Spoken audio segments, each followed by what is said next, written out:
BattleBots! What is up, BattleBots, Robot Wars, and BuggleBots fans alike? Hardcore Kid here with a new episode of the Hardcore Podcast. Joining me as always, we have the speediest of boys around, Otaku Nate. Hey, how's it going? I went to a wrestling show this weekend. Yeah, who'd you see? Well, I got to see Jon Moxley versus Pentagon Jr. I got to see Big Cass make his triumphant return to the ring, and he looks great. Yeah. I got to see Jerry Lawler wrestle David Arquette, and oof, I got to see Enzo.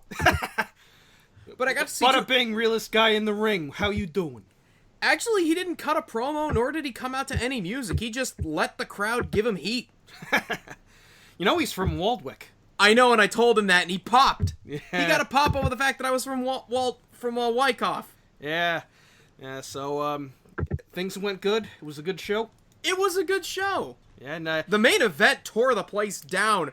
And I mean that in a literal sense, because Jon Moxley and Pentagon did a lot of crowd brawling. Oh, dear. Any injuries? Well, they took out the headlocked comics table. Ouch.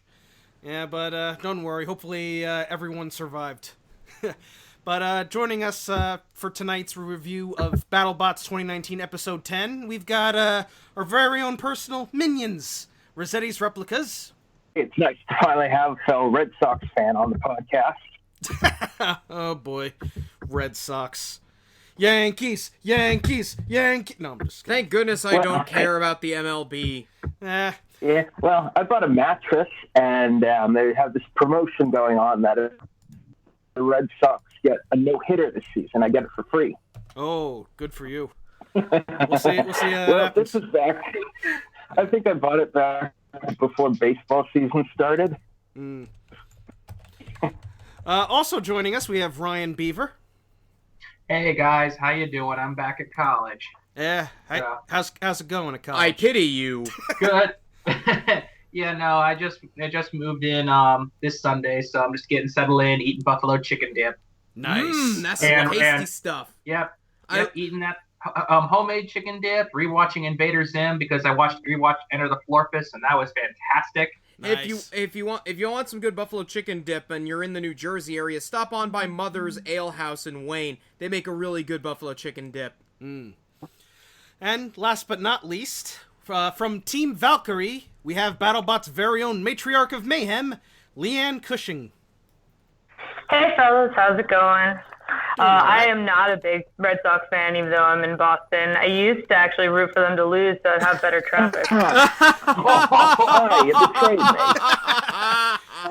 Serves you right, Ian. Oh dear. Well, if we ever have Foiled versus Quicksand, we know it's going to be a grudge match. Wow.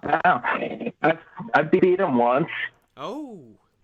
Yeah. Rematch time. I'll see if I can dig up the video. Yeah, last time I saw Foiled, it was getting beached in Norwalk. Yeah. Yeah, they're rough. Yeah, well, Alex and I have talked about Foiled again, and he's giving me the reins of Foiled again because I didn't want to tread on his Valkyrie lookalike in the 3-pound class, and he's gotten bored of it, so I get it now.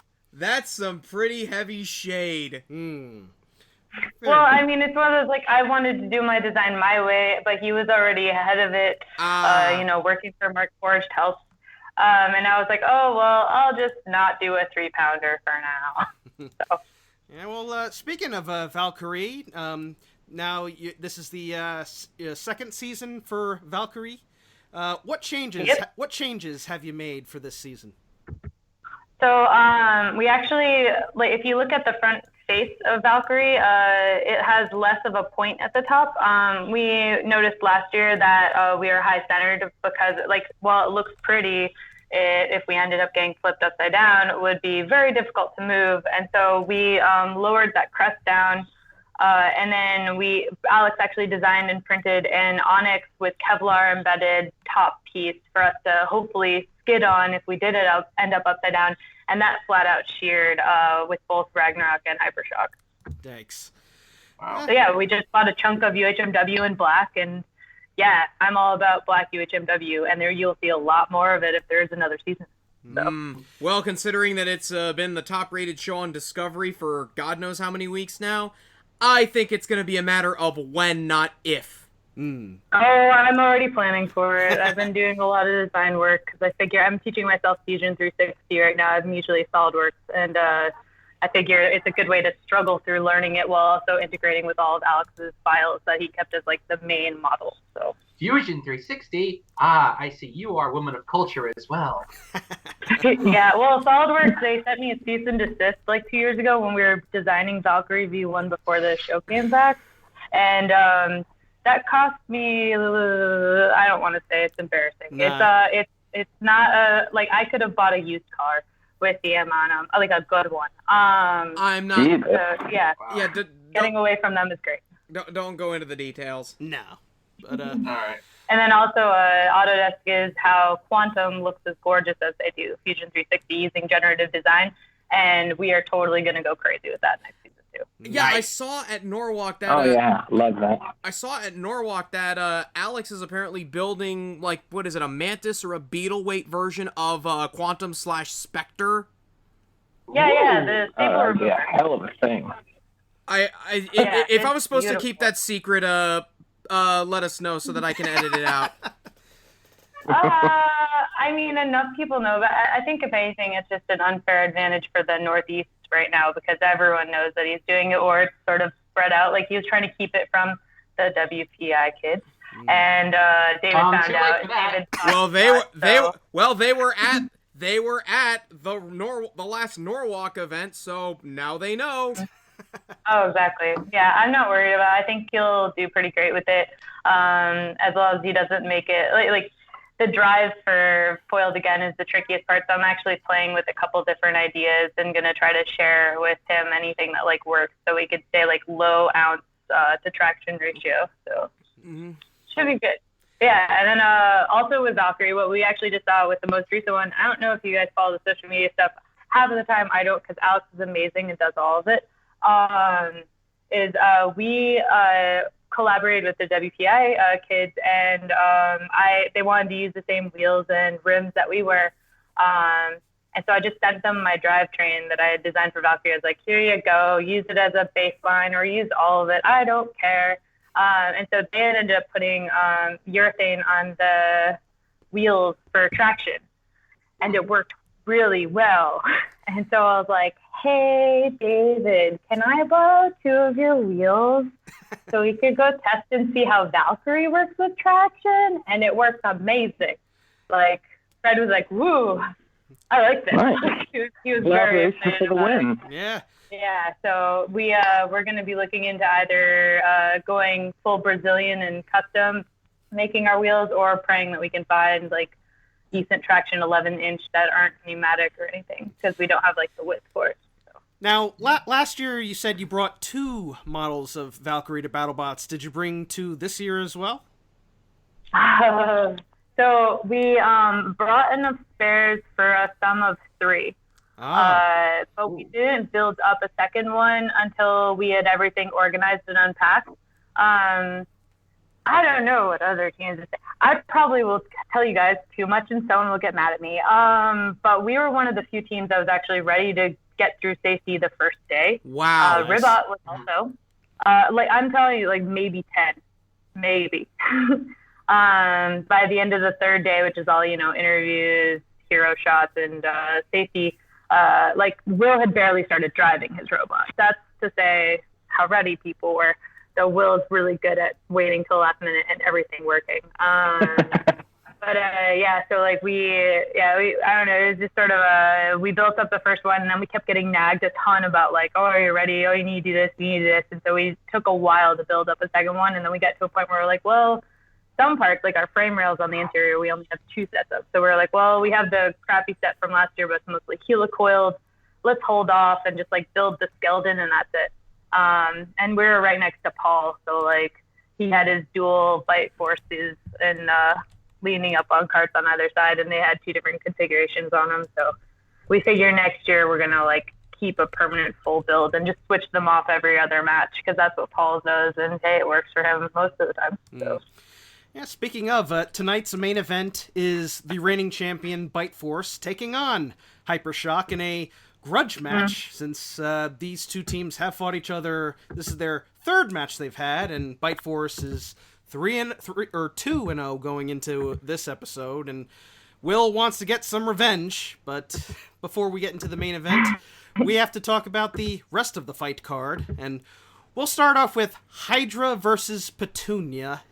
And this match featured a very interesting. Can we call this an OOTA? I technically do not call it an UDA because it technically isn't out of the arena. I call it more of a stranding, shall we say? Yeah. Like this match, like Petunia, you can see was trying. Yeah, it was. Hydra was the perfect shape for its beak. It's just the weapon moves way too slow. And I almost thought Petunia wasn't able to get enough grab onto Hydra. Mm-hmm. But I'm pretty sure that Petunia still grabs a little bit faster than Spectre/Quantum though. Mm-hmm. And it's just because of the lever arm they have going there. But I know that I think they have similar strength load capabilities too. Yeah. I can't remember what Quantum's was. I know that Petunia's was stressful, so it just seemed like if that robot was working really well, almost anyone would be difficult for it. Mm. Yeah, Hydra, like everybody loves Bronco, but Hydra is just the standout flipper. It's my favorite for the giant nut this year. Yeah.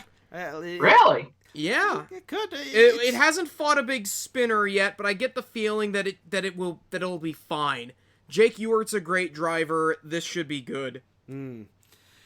Yeah, so Hydra got some really big flips. Well, first of all, Petunia. it got off to a bit of a slow start because it just simply tipped Petunia over. But once its flipper got working, though, bang!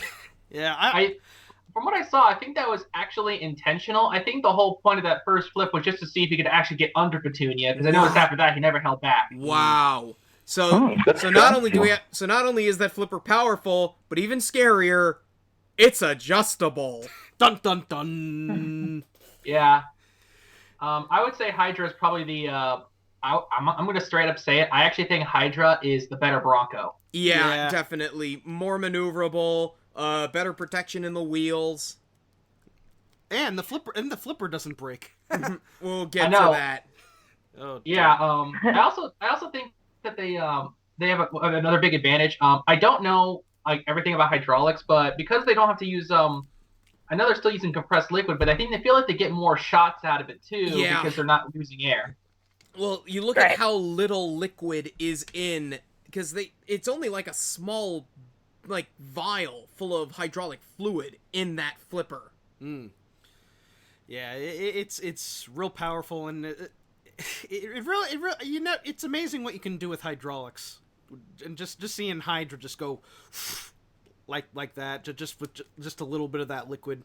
I wonder how many flips do you think they can get out of this thing? I would have guesstimated anywhere between 15 and 20. Yeah, I don't know. Reasonable. And it was still enough to yeet Petunia. And also, we finally have someone else other than Ray Billings breaking the arena. Or other than Deep Six. Oh. Yes, we have. It's always been big spinners breaking the arena, and now we have a flipper that's breaking the arena. Oh, that poor clock. Yeah, if you didn't want. I really. Oh, go ahead. I was gonna say, I really think that Trey doesn't know what he's getting into. It's just like how much safety is enough safety, because the bots are pushing it more and more every season, so it's getting more and more concerning. Whoa! Could you imagine if somebody decides to make like a combination of Gladiator and Hydra? Because you watch Gladiator in the original series, and just seeing it slamming into the walls with enough force. It's almost like it's gonna go crashing right through the wall. One of my favorites to me was Shark Bite versus Killer Bee. Man, oh my God, the force in Killer Bee. I'm just still terrified of the day Apex decides to come over. Oh no! No. Well, maybe. Yeah, Gladiator actually did breach the box in BattleBots. Really? You guys know that? Yeah, it was one of. No, this was Gladiator. In one of the fights, they had their flipper ramp raised, and then sort of the blade, if you will, along the edge slammed into the piece of plexiglass, and that, in effect, was a very small surface area and a very large amount of force, which was just the ticket to dislodge the panel. Yikes. Wow. It kind of reminds me of that one super heavyweight from Series 2 of Robot Wars, Rotor Osha, or whatever you call it. Is it the one with that pile driver thing? The thing with the big oil drum in the middle or something. Yeah. Yeah, it lost control and broke the barriers. Well, keep in mind, the Robot Wars arena in Series 2 was shit. Of course it was. Yeah, that was like a couple of metal pipes was the barrier. Yeah. It's like if you were in a CZW ring. Yeah, the arenas in the 90s weren't very good. I mean, you guys remember the 1994 Robot Wars arena. Oh, yikes. Yeah, but, Ian, 2 feet. Anything left to say about Hydra versus Petunia? They beat the clock. I was going to say, Oh. Hydra has the uncanny ability to stop time. Yeah. Ooh. Yeah, this was a lot of fun. But, And it's also here that we got our shunt posting meme of the night, because whoever the photographer was for this fight, he caught a moment John Bennett. of Hydra tossing Petunia up into the air, and in the background, you can see Chris Rose with his arms stretched out, going as if he's right. It's right for captioning. It's like one of those cartoons where, like, a cartoon character goes like, "Don't worry, George, I gotcha," holding out his arms, and then he falls like 5 feet behind him. Yeah. so, has anyone figured out a specific award for this spot? The Chris Rose OMG award or something like that? No, it's like the shunt posting meme of the night. That's what I'm calling it anyway. Well, how about I'm calling John it Bolt for best engineering? Yeah. I'm calling it the "Are You Kidding Me, Kenny" award. Oh my god! Uh-huh. Yeah. Hey, but- it's still. Hey, you gotta say this, Chris. Okay, pardon me. Hey, you gotta say this. Chris and Kenny have definitely approved since. Sorry. Okay, one last time. Well, you gotta say this. Chris and Kenny have definitely improved since the ABC days. Yeah, well, now that they've had 4 seasons of doing this stuff, they're veterans by now. They know what they're talking about.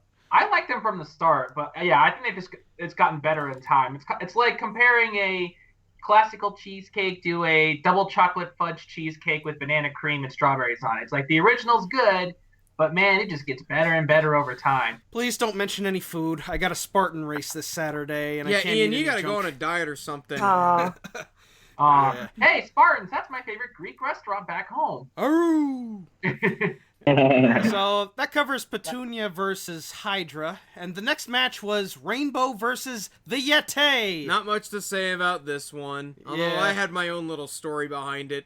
Okay. So, Rainbow got off to a little bit of a slow start. Yeti then proceeded to hit it real hard, sent it flying, and then Rainbow decided to deploy its secret weapon for this fight, a smokescreen. Unfortunately, when it deployed its smokescreen, this unfortunately meant the rest of the robot had to deactivate, and yeah. Never equip your robot with a smokescreen. Or have Derpy Hooves deliver your parts. Oh my god. Yeah, it's a shame. It used smokescreen. It's not very effective. Yeah, just... Also- would you say this is the John Reed Good Hit of the Night award? No, Yeah. I have a pick for later on. Yeah, but, I'd agree with you. Yeah, this one hit and then Rainbow farted. My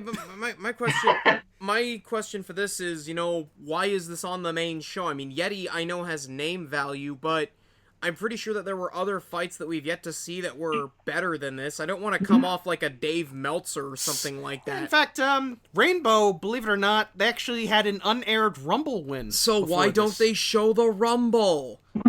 Could they not fit Because 3? they're Probably because terrible. Blade They're broke straight and they up won that it by just limping. Yeah, exactly. It's like it's more sad than like. I mean, it was cool that we beat Failsphere and I love Earl. And Foxtrot kind of died, but yeah, like our Rumble last year was disappointing. A lot of them this year were even more. The Rumbles this year were more scheduled to be like, okay, prove to us you have a robot that works, rather than here 3 bots that are weaker, go. And so I sometimes think you did end up having that works a lot better than sending like robots out to die against the bigger ones. Also, at the same time, though, my grump is that you end up sometimes with situations where there's someone that, like, you're still not a good robot, and now you have a win. And so after I lost against Hypershock and I was seeing a couple teams winning, I was very sour because I was like, that's not fair. People are going to rank them 1-0, and us and what? But we have a robot that works and stuff like that. But yeah, there's a lot of those, so they don't show a lot of them. And actually, some of the one-on-ones ended up going that way sometimes too. So that's kind of why, like, this one, Unicorn's a Russian team, so they want to keep whatever Russian viewers. So obviously, they're going to keep trying to use the international robots as they can, and also Rainbow looks cool. Yeah, and Yeti obviously great at the name, all that stuff too. Yeah. Oh, hey, I just realized Alaska, you're supposed to be able to see Russia according to Sarah Palin, so there you go. That was the idea behind Thank the you for matching. making that joke for me. I completely forgot about it. Yeah. They even made that joke in the show. Oh, yes, they did. They did. I remember it's like, it's 2019. Sarah Palin hasn't been relevant since like 2010 or whenever. Yeah. I mean, maybe she talks on Fox still. I don't know. But I think I actually saw Sarah Palin like leaving Philadelphia during one of the Franklin Institute trips. Really? Really? Yeah, I think so. Maybe. I don't know. I could be wrong. And it wasn't Tina Fey? I don't know. that's true. She does do a Philly accent. It's pretty terrible, but Tina Fey proudly does a Philly accent regularly. All right. Well, Yeah. Anyways. I'm going to go ahead and give my final thoughts in this fight. This battle between mythological creatures truly proved that friendship is magic smoke. Yes. Good one, Ryan. And hey, I got your name right this time. Been Yes. doing this show for how long? Can't get the names right. Oh, yeah. It's a shame, but hey, Rainbow, I believe they have one more match after this since they've had their 3 matches, so maybe they'll finish strong. Maybe. Maybe. Yeah, Who knows? I like the bot. I like the team. I like the team. They've done massive damage to poor Nelly, but the team is great and it's a really. Hey, cool it was all bot. external damage. The only real thing they got was just a battery solder joint. Yeah. So the Yeti gets the win, and we'll see. Yeti's been doing okay so far. I think they're now 2-1. Yes, they are. Their only loss came to Bite Force, which went the distance, and there's no shame in losing to Bite Force. Absolutely not.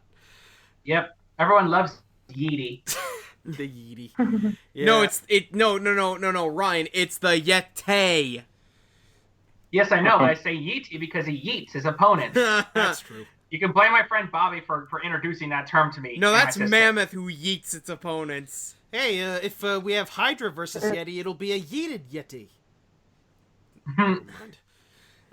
We'd have a rumble with all of the robots that have like mythological creature names. That'd be cool. That'd be interesting. Yeah, so Yeti gets the win, and the next match was Scorpios versus Tantrum. This is the second time we've seen Tantrum in action. I've given up on what the disc is supposed to do. Yeah, because I have no idea. Tantrum is a case of where it's way too small for it to be really effective. Like, I'm all for compact robots, but this is just... It feels like it's a middleweight trying to fight a heavyweight, and unfortunately for Tantrum, it is not La Machine. Nah. It is very dense.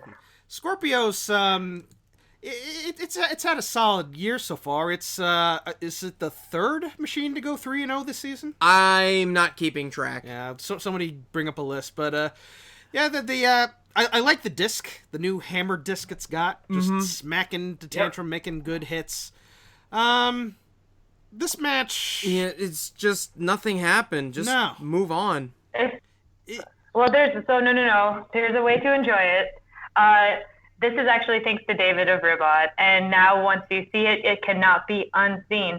It's Tantrum does the giggity from Family Guy.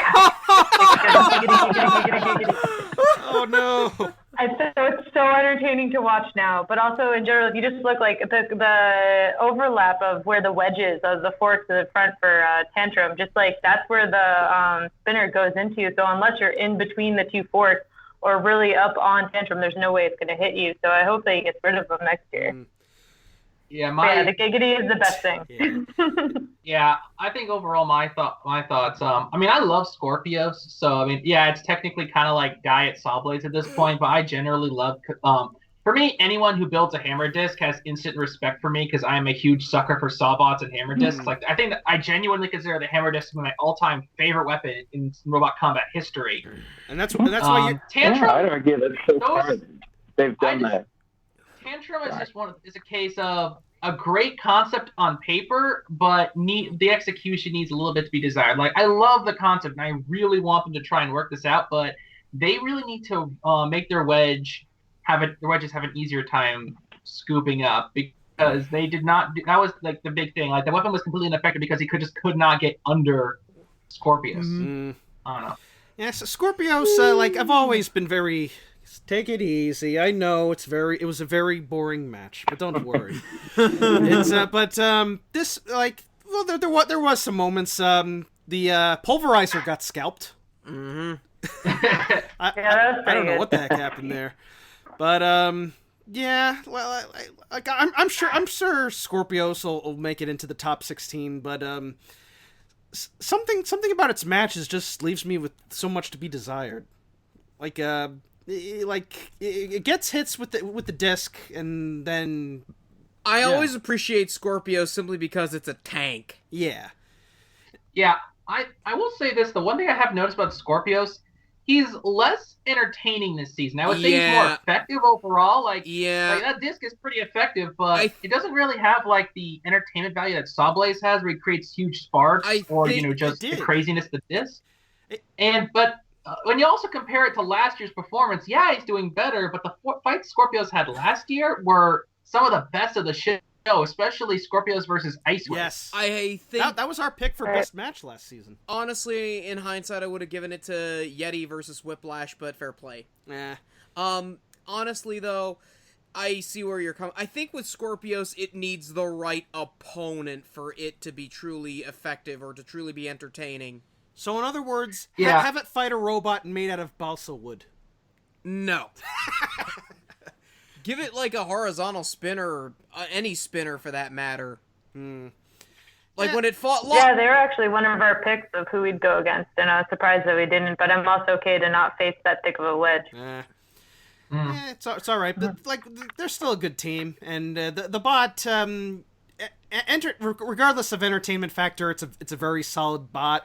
And I'm sure they'll make the top 16, and we'll see who they'll face in the next few matches. But and I will add that if there ever was a point where every single builder, just for some godforsaken reason, decided to sell their robots, Scorpios would be my number one pick. Yeah, you want your heavyweight samurai?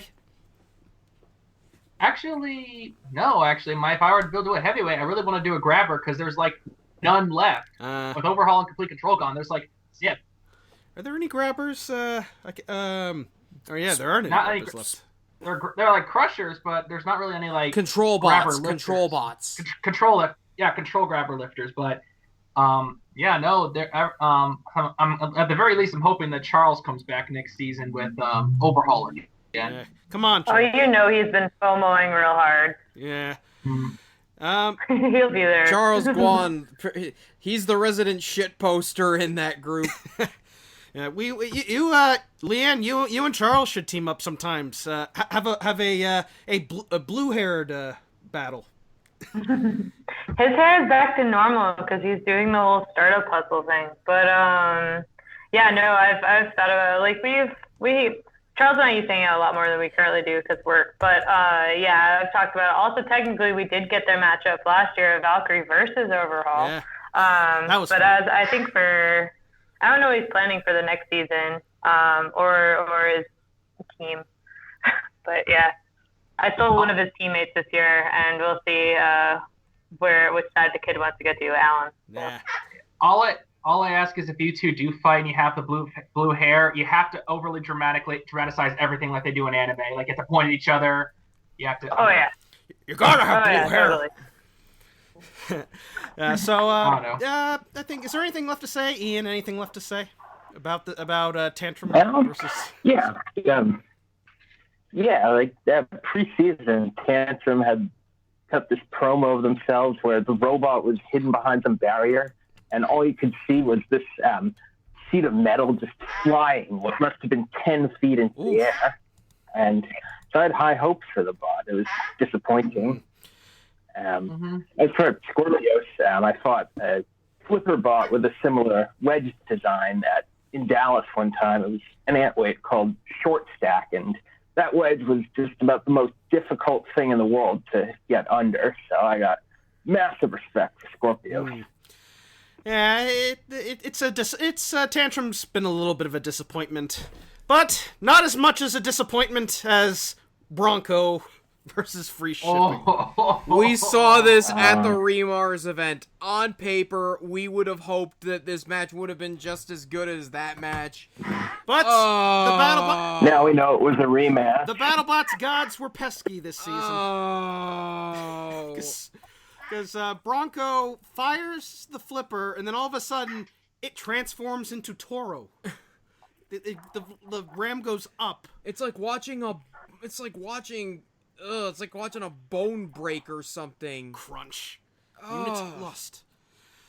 It's like watching a Michael Bay Transformers movie. Not as much. Not that much big of a train. Yeah. But, I can't believe this because Bronco was on my list to go very far this season, especially after how successful it was last season.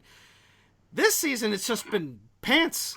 Just the flippers breaking, and then they're just getting pushed around. It's like, what's going on with it? If it doesn't win its next fight, depending on how its next fight goes, I'm tempted to put Bronco on the prove it list. Oh no, anything but the prove it list.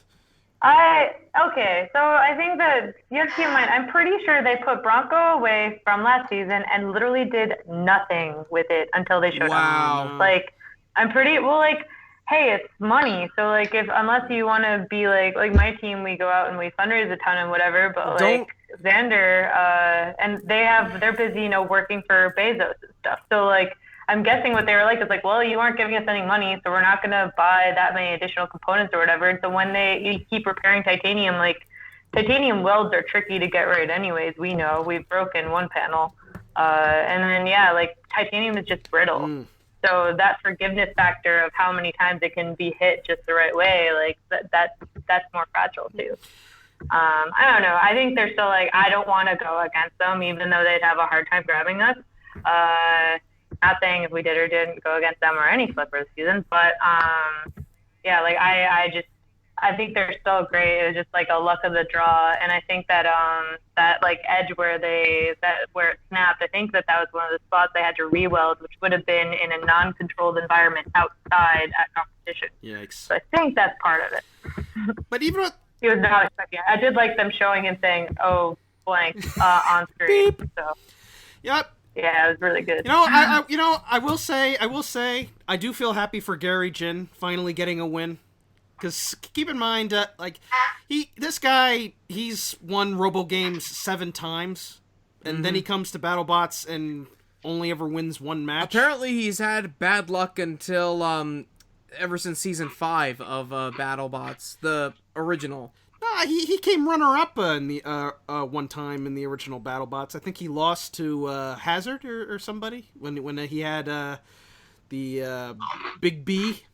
But it's like I'm happy to see like Free Shipping finally win a match again, because like even though it's a very bit contrived design, the forklift doesn't really work and it doesn't run inverted, but just seeing it finally getting a win, I'm happy for Gary Jin. You know? I just like fire. Yeah, I like fire too. Yeah. He almost got kicked out for that flame at the end because you're only at any time, no matter what, only supposed to do 4 feet of flame, and then he just like went full throttle with it to just sort of show off at the end, and that like made Safety real mad. It was really not good. So yeah, there's that. And also, I think that production in general plans with the hope of free shipping not winning, which is frustrating. So the way that they match up who they go against is usually, I think, a little bit biased. But that's my opinion. Yeah. And as far as like wedge versus wedge fights go, I thought it was an okay wedge fight. It's just, I don't know. Something about this match didn't really click for me. But it had fire. Don't you like the fire? It did, yeah, but yeah. Well, speaking of the fire, holy crap! They were just laying on the fire like stock sound effects. Like I was thinking about the fight. They were playing that same stock fire sound effect the whole fight. I don't. Yeah, it's like I don't think flamethrower. I don't know. I mean, I've never been to heavyweight events. I don't know how loud flamethrowers are, but I'm pretty sure they're not that We've had loud. flamethrowers at the Norwalk event, and they weren't that loud. oh. Yeah, but then again, that was also like a tiny flamethrower that burned itself to a crisp. Yeah. So. Oh, I love that little flame bot. Ian, what'd you think of this match?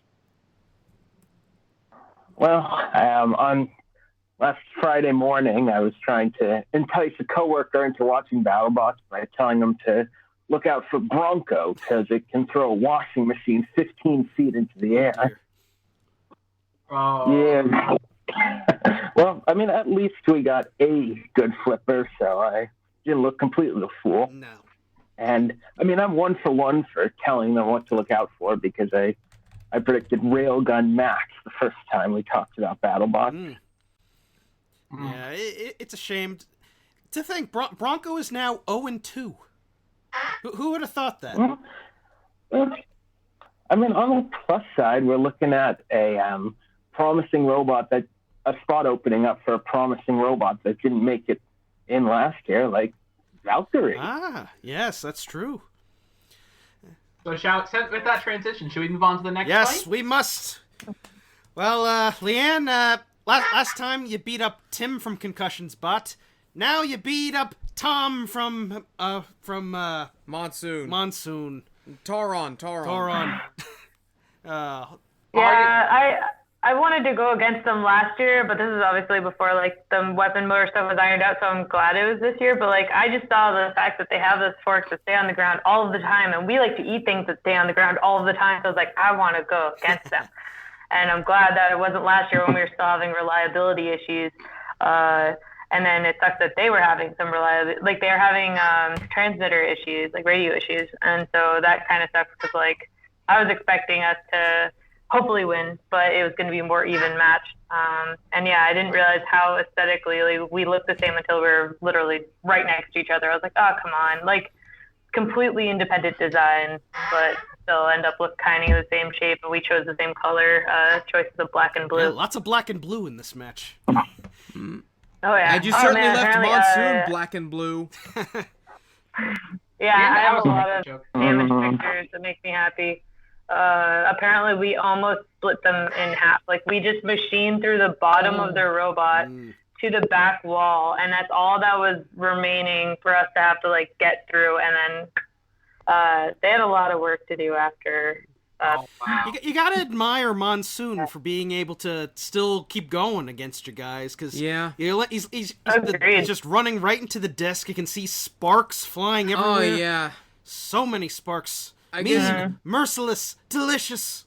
I guess you could see. I guess you could say it was really a fight where both robots grounded out. Yeah, like Yep. Keep going. Oh no, I was just gonna say that the other thing that like you can notice is yes, there was a lot of sparks, but like our new bar, Sweet Caroline, is made out of the same stuff as their armor. It's just Tardox / AR500. Nice.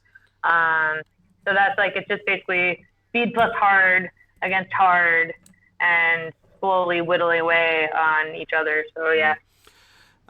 Before the match began. Do you want to explain? Go ahead, Ian. Oh, sorry. I was going to ask if you want to explain the significance of Sweet Caroline.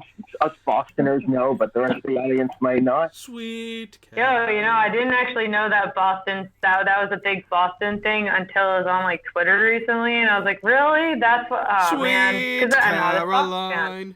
Bum, bum, bum. Yeah. Good times never felt I- so good. Oh, we sang. I was so happy that they didn't show that at all. Like, apparently, so we're leaving the box, like, loading out the robots, and they start playing Sweet Caroline, and I just, like, turned to the team, and I was like, guys, they're playing it! So we all just start singing along and getting the whole crowd to sing along, and so we go through, like, one chorus, and then It's kind of like how Scorpios came out to Despacito that one time. Well, thank goodness that royalties are expensive, I guess. Oh, right. Exactly. That is a very good point. That's probably why they did it. I mean, they could have had us poor karaokeing it because it's not copyrighted there. I don't know. But I'm so glad they did it. Maybe somebody had their phone on in the crowd while it was going on, and then they might upload it onto Facebook. Yeah, it was pretty entertaining. But yeah, besides that, we knew that we already had a theme song, so why not have another? And then also, all of the weapon names have come usually at some wee hour of the morning when we haven't slept all night and we're still here, like on my makerspace. So yeah, we'll see. I don't know if we're gonna actually make a different weapon option for next year, if there's a next year. But yeah, like it's just a lot of fun dumb. I did they did a pre-match interview beforehand, and Tom said that unlike Hypershock, he wasn't going to Bucks rush you guys, and it's like, well, why? Because well, I guess like time-wise, I mean, like Will was on us in less than 2 seconds, but Tom and his team had watched us a lot in the box even before we were matched against each other, so he knew roughly where lethal was for us. Like we and Minotaur were the two people that hogged the box, the safety box the most, just doing different testing and stuff. We made a new clutch system this year, so we had to dial that in, and then each weapon option has a different moment of inertia, which means a different spin-up time and just sort of like slow down time, because they learned last year we used our slowest weapon to do the minute qualifier. You have to spin down within a minute, and they made us do the fast, like the highest MOI this year and spin that down this year. Luckily it worked because we have an electric braking system. But yeah, like we had to go through everything. So we at the moment we need to, we're at like a 6-ish lethal spin up for the disc, 4.5 for the bar, and then full speed for either ranges from 8 to 11 seconds, depending on what we have on it. nice. Last year, I picked Valkyrie as the best newcomer. Not bullshitting you. It's one of the Hardcore Podcast previous episodes that you can go back and watch for yourself. So I'm excited to see where they go. Yeah, maybe top 16, because you're getting close. As Yeah, request, maybe. Leanne, could you send an image to Brandon of what Monsoon's underbelly looked like after the fight? Oh, of course. I hope Absolutely. YouTube doesn't flag it like they've been flagging everything else. Don't worry, Brandon. In terms man, of robots' that's just been undersides, bananas. you'll be okay. You're not showing us pictures of 2B's ass. Yeah. You're also not. You could also be showing them a picture of one of the animal-themed robots destroyed. That would surely get them. We'll you get to demonetized, that. Get removed. I've already been demonetized. I don't need any strikes on my channel. Yeah. Ugh. The Ribot foam exploding is a little bit violent looking. It's Yeah. pretty great. And that's why we love it. Yeah. Oh yeah. So Valkyrie gets the win to go 2-1, and now we move on to Copperhead versus Kronos. This match is my. Oh, you're making a Copperhead fight? That's deleted. Oh, I said you're making a Copperhead fight? That's deleted. Oh. Because the Copperhead is a I snake. knew that. Oh. Hey. Don't. Yeah, it sucks. This match, this does have my pick for John Reed, good hit of the night. Oh, yeah. But it was the yeah. only hit of the entire match. Yep. This, another one-hit KO. The Beyblade was sent flying, and Copperhead looked wrecked. And I know I should I'd be mad because that once again this is another match that utilizes the Robot is immobile because they can't get out of their circumference. But even so, I'm not upset because Copperhead was not going to be able to do anything. Oh yeah, that drum Yeah. just it looks like they broke the entire assembly. Yeah. They couldn't even they couldn't even wing it and just be a push bot because they're missing 2/3 of their robot functioning. Makes sense because they only have one meal. They can't even just do any interesting pushing tactics. They were literally just dead in the water. Also worth noting that the Kronos Smee bot, the giant long crazy mini bot. That gets our award for best mini bot this season. Oh dear lord. Yeah. It's so great. It is wacky. It may or may not it may or may not show up again, may or may not be with other I love teams. it. I forget how many times. I call that thing the magic stick. Yeah. It's weird, but did it really play much of a role except being a nuisance? I think Copperhead drove over it, but other than that, not much. No, it's not like Smee where you can it can just get under you and then spin you around like crazy. But I have fought Smee. You should have won that and match. That thing is painful. Honestly, I'm kind of in the opposite boat. I think Smee won that fight fair and square, but I am not gonna lie when I say that thing is freaking annoying to fight. But I really want to fight it again. This time with a wood cutting blade and not an angle grinder blade. Because I feel like next time I would actually be able to straight up cut through the wedge. That's my dream. Fight is to fight Smee again, just cut the wedge clean in half. I thought the thing was a Red Dwarf reference, but I asked the builder and he said that Smee is not. He's never seen Red Dwarf, and I just go what?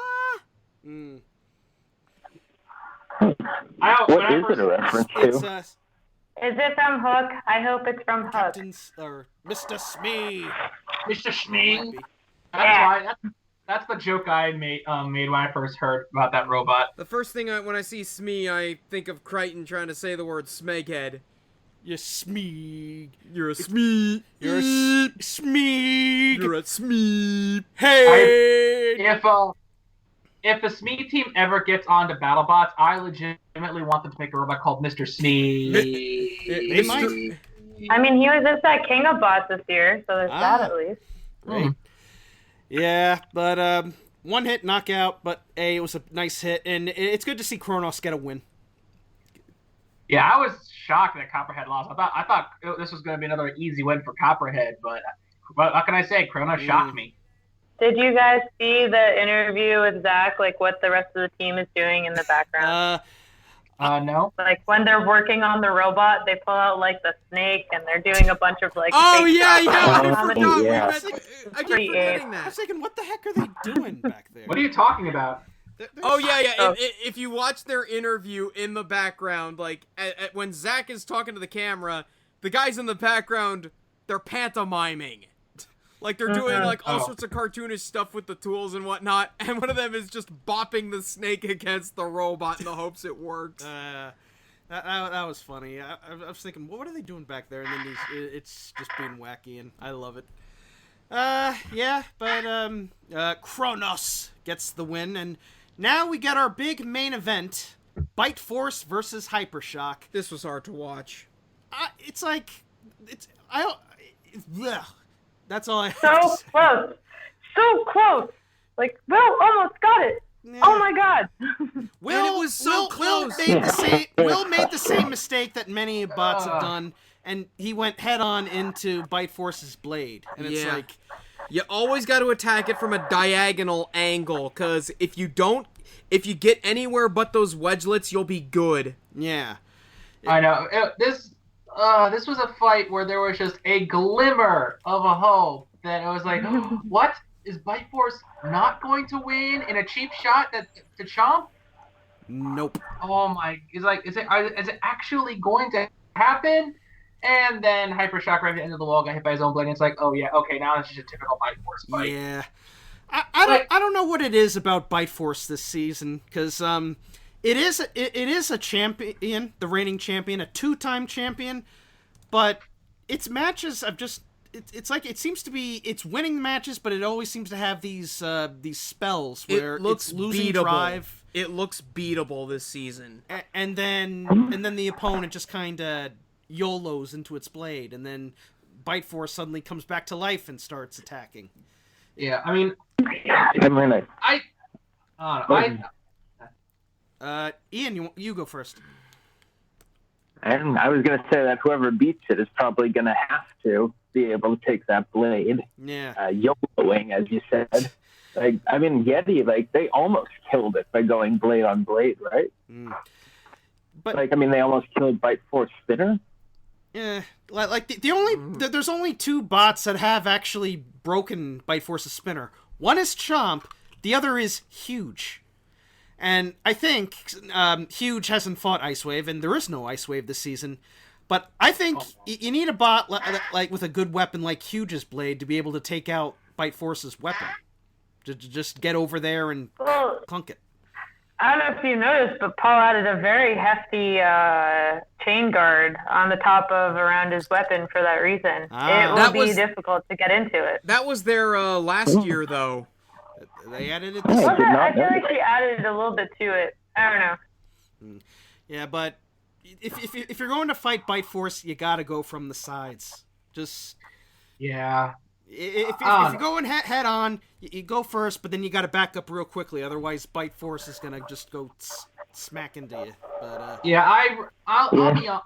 I don't like rooting against people, but I really hope that whoever Bite Force fights next is someone who can actually beat him. I have all the respect in the world for Paul. I genuinely think Bite Force is an amazing robot and deserved its spot in the Robot Combat Hall of Fame. Yes. And I genuinely think that, and I'm not even saying that just because it's School Spear, because, WPI and everything. I genuinely think it's a good robot, but it's already had 2 wins under its belt. And if it keeps winning every single time, it's going to get stale. I really want to see someone new take the giant nut. Exactly. That's why.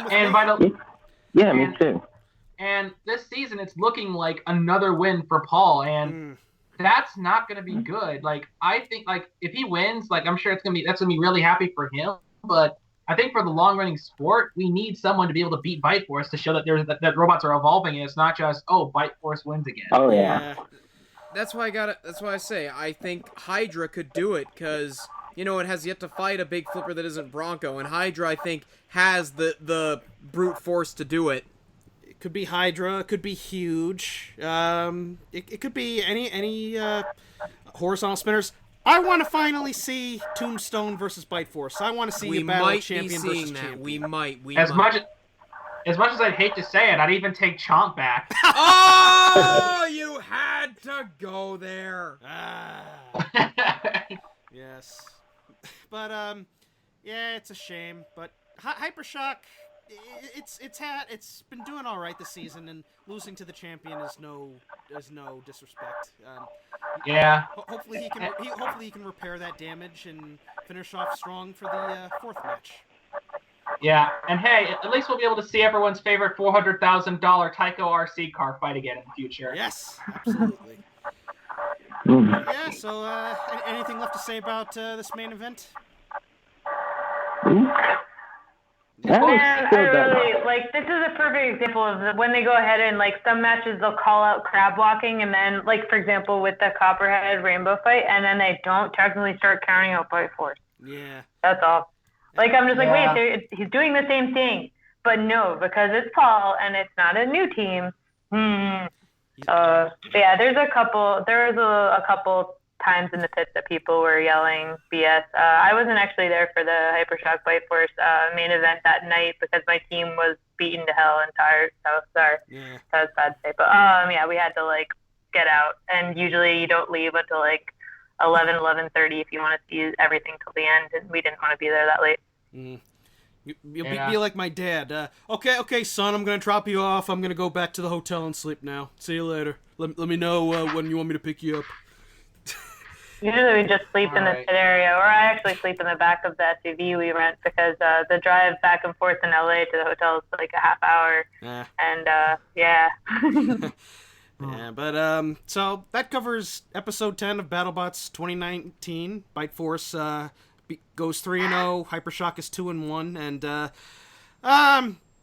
it's frustrating watching episodes where a lot of the matches are only one-hit knockouts. Mm-hmm. This episode had 2 one-hit knockouts. A match that kinda was meh. The best match was Valkyrie versus Monsoon. I would give that pick to Hydra versus Petunia. Yeah. I think it's between those two of which fight was the best, and I think it really is your preference of pure destruction versus just pure driving ability and just watching your opponents go sky high. Yeah. So on a scale of 1 to 10, I'm gonna give it a 6. I'm gonna give it a 6-2. A 6-2. Ian, what's your rating? 6 sounds pretty good. It was a very middle of the road episode with some good parts for sure, but also a lot of disappointment. How about you, Mr. Beaver? To quote Bart and Lisa Simpson, meh. A meh. But yeah, I will say that I literally just saw this episode like 2 hours before this recording, and I'm amazed to say that there was not a whole lot that I missed. And Leanne, you were in this episode, so no bias. Yeah, I mean, like, I love my fight, and I really like Will's fight. Like, Will and I are really, really good friends. Like, I'm friends with his whole team. We went out to dinner, like, our two teams, a lot of the 2 weeks. So I like that we were both in it, so I like it slightly more than saying I'd give it a 6, but overall, if I just looked at the fights, not bias-wise, I would agree with you guys where it sits. I think it's sort of the same thing as a normal TV show of, like, there's those filler episodes sometimes where they do, the flashback, they do the backstory for a team that will pull in later. Not saying that's the case. No, I am. I am just saying that's the case with it. Like, there's a lot of robots that still haven't been seen this season. There's a reason for that. Whether they didn't work or not, who knows? Or they just took a while to get to that point, or their fights weren't that interesting, which you guys are seeing a lot of the uninteresting fights with some of those teams. So yeah, I would say it's a 6, but I'd say like, oh boy. I know a couple of the next ones, so I'm curious what you guys will think. And I'm not saying that in one direction or other, so I'm not spoiling anything. No spoilers, darlings. So Will should have brought back the rake.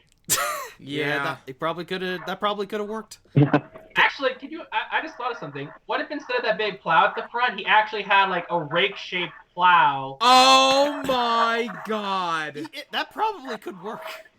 I know, especially against with the whole wedgelet thing against other wedgelets. I actually think that'd be a great idea, both aesthetically and functionality wise. I don't know. I'm not Will. I'm not the one who's paying the Lane to build his robot, so he does whatever he wants because Well, if you did the rake stuff, like if any of them get deformed, there's a higher chance for it getting in the way than just peeling off. And when you have a solid body, you have a lot more strength than if you have multiple splits in a piece. You can do like crumple zone type style rip-offs or something, but I don't know. There's actually something to that. Also, I talked to Isaac, the one that does the art on Hypershock, and he did have an idea for if they had to incorporate rakes again. So, like they might do a demo thing with it or something, or talk about it. You'll see. Yeah. Yeah, so that covers the episode review portion. We still have a couple more things to talk about. First off, we must talk about YouTube. Oh god. Deleting robot combat videos. Once again, YouTube continues to showcase how much of a smegged up failure they are, because for whatever reason they've now been flagging YouTube videos because apparently they for animal abuse. Yeah. Simply because it talks about insect weight classes. Yeah, beetles and ants. Yeah. Meanwhile, actual bug fighting is still up, apparently. Wow. Oh my goodness. Yeah, some of the links I was seeing that people were posting on Reddit grumpily about how dare YouTube, and yet this still exists. And I saw some things that I really wish I could erase from my brain today. Did any of them involve Michael Vick? I think some of them Not good. I'm sure if you just putting Michael Vick into a YouTube video would automatically get it taken down. Yeah, no good. But nah, we haven't gotten any of our videos taken down yet. Yeah. And, Ian's, I know yours are still up. Ryan's are still up. But It yeah. seemed like the Yeah, first batch was all F5 mass my- destruction related. Props to Anthony Murdy, Two Penny Milk, for breaking the story. Yeah. Like, he got recognized by The Independent in the UK, and I just saw the story being shared on Vice. Yeah, so it's getting around, certainly. I think I even saw a article on it on the top page on Reddit. Yeah, I saw Wow. that too. Yep, exactly. Yeah, So Yeah, there's like 4 or 5 articles, and they keep citing Jameson and other MITers because, you know, it's not authentic unless talking about MIT because it's a nerd thing. and Well, they're not sentient beings. They're remote-controlled cars with weird I know, stuff right? attached to them. honestly, I think using people like Jameson with MIT is a good thing because it gives a bit more to it. Like these are Well, a it gives bunch. credibility, but he also doesn't go there anymore, like at all. Yeah, Fair enough. So yeah. I don't know, but it's just, this whole YouTube thing. Like YouTube, I feel like it's just digging itself deeper and deeper of a grave. They're digging their grave, but they're never gonna die just because of the amount of money they make. Yeah. I mean, as long as I think as long as like the big names, like all the big name YouTubers who attract all the like 12-year-olds are still existing, they're never gonna die. They're not gonna care. Who You're falls. now you're making me think of all of those creepy children's channels they have on YouTube. Johnny boy. I know. I keep getting recommendations for those in Team Fortress 2 videos. Like, it's weird. I'm watching a Gary's Mod video where, everyone's screaming, murdering each other. You have Penis Cupcake eating some guy's rib cage. And then suddenly I'm seeing ads for a video about these kids playing with, like, sharing toy reviews or something. I don't know. I keep getting ads for Hatchimals on my mobile phone. And I'm not an 8-year-old girl. You sure? Dear. Yeah, I got ads for Hatchimals. I keep getting ads for Grammarly on my YouTube page when everybody knows I use proper grammar and spelling. Yeah. It's weird. Like both my YouTube channels got demonetized back in March, so I haven't been making any money off of YouTube since then. But I haven't gotten any Isn't that just because you copyright. have fuck ton of Oh, let's also copyright not- music? I have a lot of copyright music. I have entire Robot Wars episodes on my channel. I have a secondary channel with wrestling stuff on it. And Pikachu face. Hey, let's also not forget, what is it up? Alright, edit this out. all right, what is it? Oh, and let's also not forget all those shitty mobile game ads where the YouTube video keeps asking, like, why is this game so hard? Yeah. Or the other ones where it's just like some like random Twitch streamer talking about like, oh man, this game is amazing. Like, look what I'm doing now. I'm tapping the screen and stuff is happening. I don't know what is happening, but stuff is happening. And I don't care what's happening because I'm making money. I'm sure you didn't get an ad for Jacksepticeye. And let's also not forget the constant TikTok ads I got all year last Why year. is that still a thing? I wish I had no idea who Enoch True is, and I can't even describe what he looks like. Like, I would call Enoch True Captain Fat Fuck, but that's being way too polite. Yeah. So I'm sorry, but Ben Roethlisberger will always be Captain Fat Fuck. Plus, Enoch True doesn't look like a leader of men. Yeah. Actually, Brandon, I actually will say that I do have some level of respect, at least for Jacksepticeye. My sister is a huge fan of his. I watch Markiplier all the time. Yeah, no, Jack. I would say out of all the YouTubers, Jack and Mark are some of the best in terms of like just being genuinely good people. Yeah. Also, They Jack- actually have Disney XD has that player select show now, and they've been showing Markiplier and Jacksepticeye. It keeps saying it's a general audience show, and meanwhile they show the videos and they're getting bleeped like crazy. It's like general audience, my ass. Meanwhile, I mean, I was with my sister watching Jacksepticeye's playthrough of Kindergarten 2, and that is not a game for general audiences. Hey, I played Also, Jumpstart Kindergarten all the time as a kid, and I loved it. love those games. But yes, let's get back on topic. YouTube deleting Robot Wars videos. Yeah, YouTube I deleting wanna say- Robot Combat videos. the moral of the story is, YouTube, get your shit figured out. Stop taking down robot combat videos. It's a sport. It's not, nobody's It's a hobby that we pretend is a sport. It's a hobby that it's pretend it's a sport. They're not live sentient beings. They're all remote controlled. It's all for entertainment's sake. This hobby is your most number one popular favoritist show on Discovery Channel right now, and more so than Naked and Afraid, that's for sure. Yeah, I think the problem with YouTube is the same problem with Congress. Too many old money-grubbing, business-minded fucks who just never give up their seats to newer people. Yeah, and I feel like if they got some actually if they have people who are business-minded but actually understood what not only their viewers but also their content creators were asking for, I feel like YouTube would be a lot better positioned. But we gotta appease those advertisers because, of course, their money counts more than the people who are actually making the content in the first place. Yeah, but before we move on to the last thing, I would like to give a shout out to Anthony Murney. I already did that. Stephen McCullough and Liam Bryant, aka Robot Wars Mad, and Silver TARDIS and everyone else. They've given us a hashtag to go around. The hashtag is Save Robot Combat. So move that around. Maybe YouTube can finally recognize it. And I think the fact that it's already making the rounds in the news is enough. Yeah, I think so. But I know it was escalated internally at Google too, with a couple of Jameson's friends that live in the Bay Area too.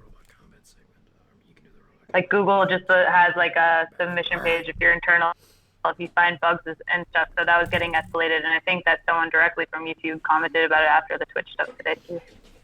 Yeah. But, hopefully we'll see if YouTube can finally fix this stupidity. But let's move on to much more positive notes. We have our newest inductees into the Combat Robot Hall of Fame. We'll start off with the honorable mentions. Behemoth, or Behemoth, however you want to pronounce it. They've been around, they've been doing this sport longer than anybody, and they finally got a honorable mention, and I'm happy for them. They've definitely come a long way. They took third at Robo War Series 10. And they're still competing, and you got to respect a team for, even though their robot doesn't do well all the time, that they still have passion for the sport, and I'm happy for that. Plus, they have easily one of the coolest looking flippers in the history of fighting robots. That whole bulldozer aesthetic just looks amazing. Yep, and that's why I had Brother Nero as a ferryweight behemoth, and I competed in Texas. It's not working now, but hopefully I'll get it working again. I still need to finish my ferryweight spinner so I can destroy that thing. What the heck did you say, Nate? I said you blew it in Texas. Nate said I blew it in Texas. Yeah. Anything to say about Behemoth as honorable mention? I love Behemoth. Yes, I do too. Behemoth, Behemoth, however you want to pronounce it. Yeah. Giant furry mammoth, slothing, Godzilla, King of the Monsters. Yeah. Our second honorable mention goes to Huge. Yay! Probably one of the coolest things that happened to robot combat in the past few years. Yes. Huge is great. Big congratulations to Jonathan for creating such a surprisingly competitive and also really fun to watch bot.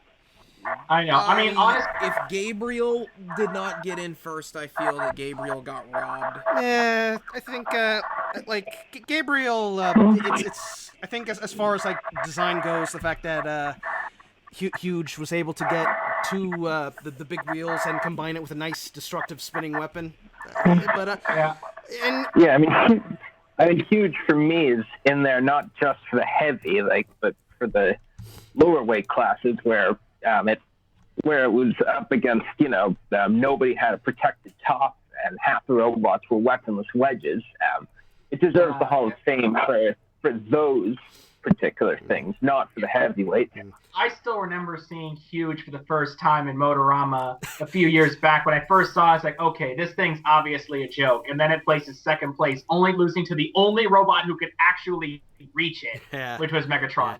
Yeah. I remember back in Franklin Institute 2016, I was going past Jonathan's pit table, and I'm seeing the giant Gabriel wheels, and I'm thinking, are you making his own Gabriel? What's going on here? And then Motorama comes around, and Huge is there, and I'm like, there's no way this is going to do well. And it does well. And it is so great. It is awesome. And then he built a heavyweight version, and it becomes an instant hit. Yes, and it still is. And I love it. I know. My only wish is that he would add servos to the eyes so we can just have him change expressions whenever. He could do that. That was the original idea. They Yeah, didn't want to, but it's just the amount of space that's in the top. Yeah, he told me that was an idea he had planned, but just didn't have the weight for it. Yeah. Yeah, he's usually running pretty close too. Yeah, I'm so happy that Huge got in. I would have loved to have seen Megatron or Big Ripto got in, but at least make an honorable mention. But good God, I think Huge deserves it for what it did to this. What it did. Anything left to say about Huge? Ian, anything? I think I've covered it. Yeah, I think that they're a meta breaker, and that's the reason they should be in there. Yeah. All right, and the last honorable mention is Spectre/Quantum, showing everyone that Crushers are still alive today. Yes. Only for Quantum to immediately just get destroyed in many of his matches. I like King of. Yeah, I mean. Go ahead, Ian. I was going to say that on King of Bots, this is Fighting Robots, rather. They did lose to some pretty middle-of-the-road drummers, so that's always going to be an Achilles heel for them, but it's still really cool. Yeah. Yeah, it is really nice to see some good modern Crushers, like them along with Petunia and Kraken. It's really nice to see some good modern Crushers and have some Crushers that are actually more interesting, unlike some other famous Crusher we know. Yeah, I think Spectre, as far as performance goes, I like watching it a bit better than Razor, based on the fact that as well as being able to lift bots up, it has some nice speed to it. I always call it like a combination of Razor and Tornado. It actually. Here's the thing that makes Quantum and Spectre automatically better than Razor. It actually moves. Yeah. Yes. Yeah, so... Wow, I can't believe that the Cooper brothers can make things that move. I wonder how. Yeah. Leanne, you have anything to say about Spectre or Quantum? I took so many pictures of that robot when we first got there because the generative design on it is just like sex. Like, straight up, it is just the most beautiful machine parts I've ever seen in my life, and every single one just feels like flawless. And then it works incredibly well, and it's just aluminum as interior, similar to us, but they save so much weight. And so yeah, I don't know, I nerded out. We printed so many parts for them this year. They actually, their Lynch motors, they have custom Onyx cases on because they're that palsy with the Lynch motor guys. So yeah, they have a lot of pretty engineering to it. I'm very much admired. Like, Alex obviously also admires it because he made the 3-pound version Ghost that he's working on. But yeah, it's a really pretty robot. Hey, message Alex, make sure that we can say that he's building a beetle weight Quantum.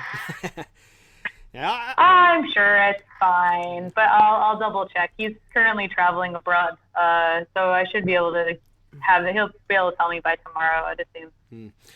So that covers the honorable mentions. We'll move on to the inductees. Oh, yeah. Before you move up. What's up? I just wanted to make sure they get called out for piercing AR 500. That, in my mind, is like, I mean, even though the match was kind of inconsequential and they didn't struggle to beat Blacksmith, I mean, that should be like a real huge, like, earth-shaking deal, because I mean, this was supposed to be the strategy, like the fail-safe, the foolproof, fail-proof strategy to foil a Crusher. Just put AR-500 on your robot. Yeah, but then you'd be stuck to them the entire time. Yeah, I mean that's the thing. Like before, what I mean is before Spectre, like the theory was that no robot could get through that, and that if you put it on, they just wouldn't be able to do anything, and you'd beat them so easily. And now that they basically hoisted Blacksmith by its own petard, and they've also made them amend the rules, or at least reconsider them, and read for the combat robot. What's that? Yes, they will. Like, the amount of time that was spent, like, trying to unstick Quantum was significant. And I know that they don't want that to happen ever again. No. Yeah, I mean, I'm reading the Combat Robot Hall of Fame, and I'm noticing that Mark called out Waiachi and Tornado for what they did to make them change the rules in the future. He says that's a big reason that they deserve to be there. So, I mean, Quantum has basically done the same thing. Yeah, it's still a good bot. Just see the whole Blacksmith Quantum fight definitely got a bit of flack, but it's still a good bot regardless, I think. So we'll move on to the robots that got fully inducted. Tombstone and Minotaur were added as part of Last Rites and Toro Maximus, since they're essentially the same kind of design bot. So, but we will get to we'll move on to the full members. The first being, of course, unanimously Bite Force. Without question. Yeah, I mean, like I said earlier, it really does deserve a spot, just considering the fact that it has lost only one fight in its entire BattleBots run. That was to Chomp. So yeah, but I heard some people were actually giving Chomp nominations. Yeah, as the joke. Yeah, I mean, it's a very good engineer. Yeah, very good engineering. Just needs to stay on its wheels. Yeah, I mean, we got Cyclone Bot in there with, like, Mark has even written that Cyclone Bot has a horrific win record. Or rather, what he says is a competition score next to last in bot rank. And I mean, I'm of the opinion that there should be some win threshold for a bot to get in there, but I mean, Chomp is probably the closest I've seen to an argument against that. Yeah, but I think Bite Force definitely deserved getting in. I mean, 2-time BattleBots champion, only one loss. One of the best engineered bots in BattleBots, I think. Just absolutely gorgeous. 2 times with different forms. Yeah, it's basically like Panzer. Bite Force. Yeah, they basically made him change the rules about removing your weapon. Yeah. Yeah.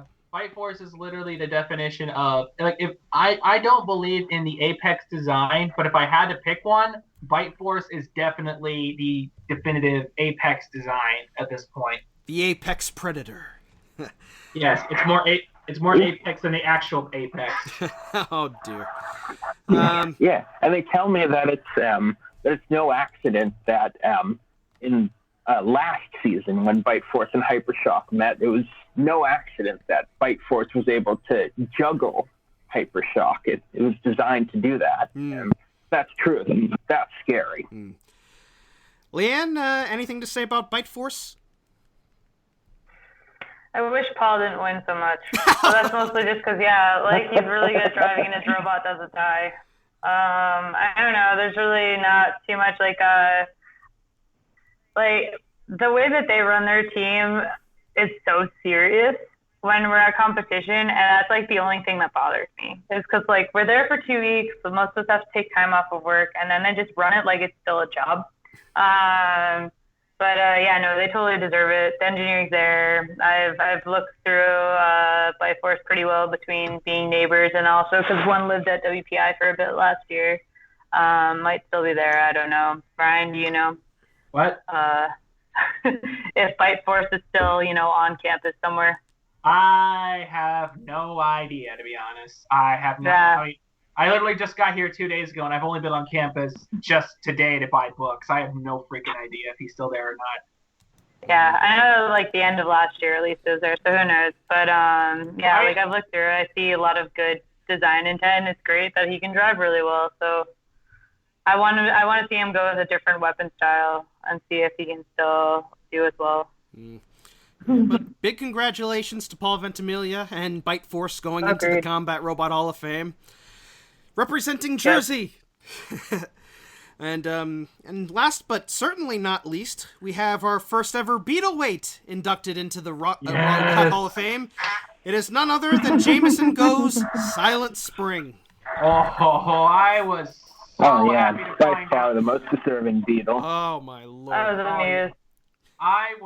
You have no idea how happy I was when Silent Spring made it. It's like, yeah, I definitely prefer Megatron as far as Jameson's robots go, but as the first ever Beetleweight to make it into the Hall of Fame, I don't think there's really anyone more deserving than him, just for how well engineered it is, how well developed it is, and not just it's also just its really incredible win rate. You know, I genuinely think that Jameson deserves every single piece of recognition he got for this Beetle.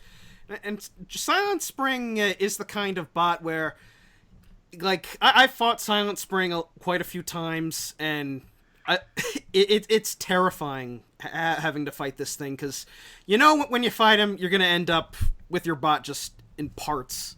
Regardless of whether you win or lose. I've gone through so many drums and so many teeth fighting this thing. And not only is it terrifying to fight, it's terrifying to watch. Like, just seeing, like, if you look up any of its matches against, like, Thunderchild or something, when it clashes with Thunderchild's disc and then just goes flying, it is horrifying. It's a terrifying bot, just crashing into things, pieces flying everywhere. It is truly phenomenal to watch, and I fear the day I will ever have to fight Silent Spring. Yeah. I have fought DDT though, the smaller version. Which DDT was a good little bot. Well, yeah, it also back when I had a Viper kit bot, and it basically just got destroyed. Yeah. Nate, what do you think of Silent Spring? I think it's a scary little piece of kit, and I would be afraid if I had to fight it. Yeah. Yeah. How about you, Ian? You know, it has an interchangeable drum that it can swap out faster than most people can change their wedges. That's huge. I found out about it at Mass Destruction once. I had put on my anti-horizontal attachments, and it was rocking up to the arena, and then I get there, and like, oh, Silent Spring has a drum too. Fantastic. He pulled a quick one on you. Yeah. Next time I have to face him, I'm just gonna say, all right, JMO, you're gonna win no matter what. So can you at least tell me which weapon you're going with? Yeah. I think if I ever have to fight JMO, I'm just gonna go to my robot, kiss it on the butt, and say it was nice knowing you, old buddy. Leanne, what do you think of Silent Spring now in the Combat Robot Hall of Fame? It's a very great robot. I mean, obviously I'm a fan because Undercutter, but no, Jameson's a good friend of mine. The design is really well thought out and iterated on.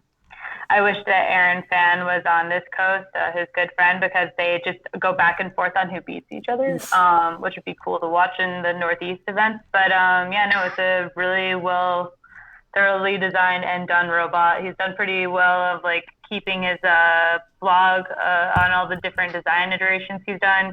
Less recently because I don't think he's done much with it, but yeah, it's a very, very good Beetleweight, and calling not it to having to face it. But luckily, at least, like the Kevlar embedded Onyx, if it has to face it, doesn't shred too hard, so it's not the worst thing. I hope that one day I get to fight Silent Spring with my Saw robot, and I really want to like just cut into something good on his robot. If that way I can say, hey, look, I beat you with your own design. Yeah, but big congratulations to Jameson Go and Silent Spring getting into the Combat Robot Hall of Fame, and definitely deserved. And oh yeah, I'm looking at the breakdown here. Apparently, Silent Spring was one of the top 5 most popular for rest of the world ballots. Nice. Meaning outside of North America and Europe. So this bot hasn't even been on TV, and somehow it has this far away recognition. Well, there are quite a lot of videos of Silent Spring on YouTube. I've got quite a few. JMO's got quite a few. Like, whenever it's won so many events in the Northeast. Just about everybody knows about it. And JMO has been talking about going to BattleBots. So, you UK fans out there, beware. I think stated that the only way we've actually talked to Sarah about this in the past, or someone, and I think either him or someone else stated that the only way they would let Jameson go in is if he built a walker.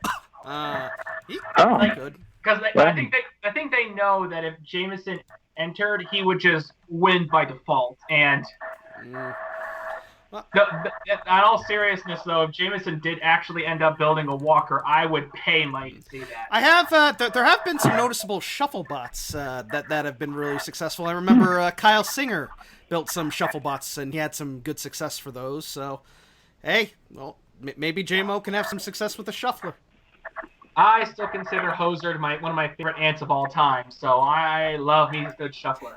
Every day I'm shuffling. Yeah.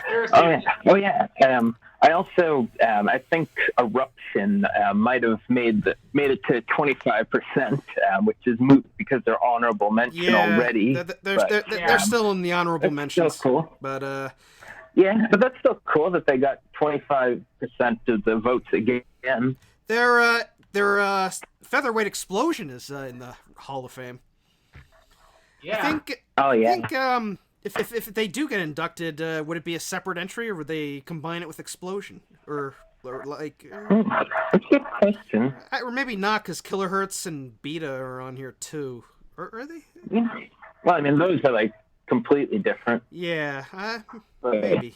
Whereas Explosion, I guess, is a scaled down version. Yeah, but hey, congratulations to the inductees. The next robot inductions will be in 2021. So who knows? Maybe one of our bots will end up in the Hall of Fame. Maybe Samurai and your fish will end up getting an induction. I will literally eat that plastic fish if I get into the Hall of Fame for any reason. So remember, kids, if you want to see a grown ass college student eat a plastic fish like a complete moron, vote for me. I'll eat a plastic fish if people vote for my bot. Let me get in on that. I think yours would be more likely to get in just because of the fact that it's more aesthetically pleasing. You have like one of the most aesthetically pleasing beta weights in existence. Magic of Play-Doh. Oh, thank you.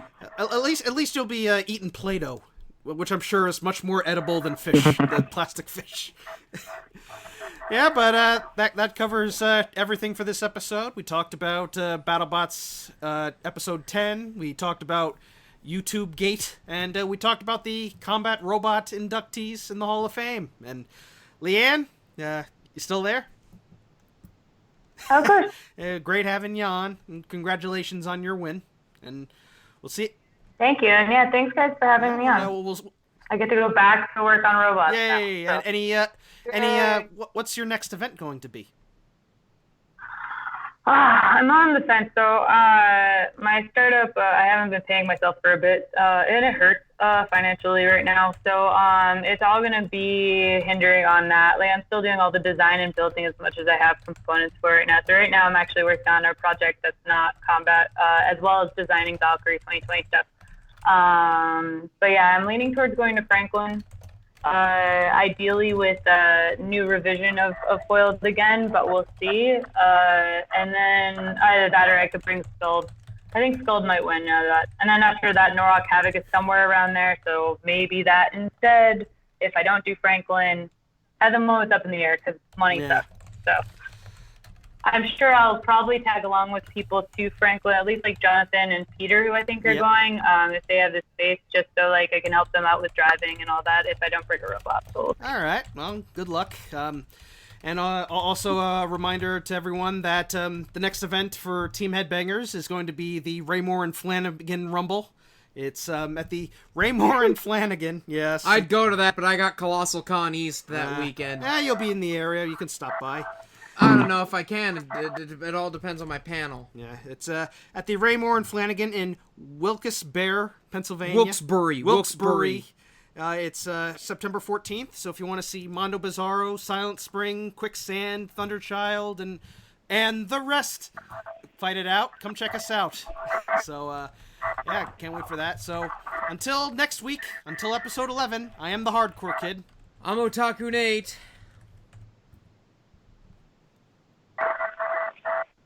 I'm Resettis Replicas. Watch my channel for the finale of Resettis War 6. Hey, can't wait to see it. I'm Ryan Beaver, and please, for the love of God, don't vote for me. I don't want to eat a plastic fish. Nom, nom, nom. And Leanne, you sign out too? No, yeah, of course. I'm Leanne Cushing, Captain of Valkyrie. Peace out, and Mazel Tov! Oi, Gewalt.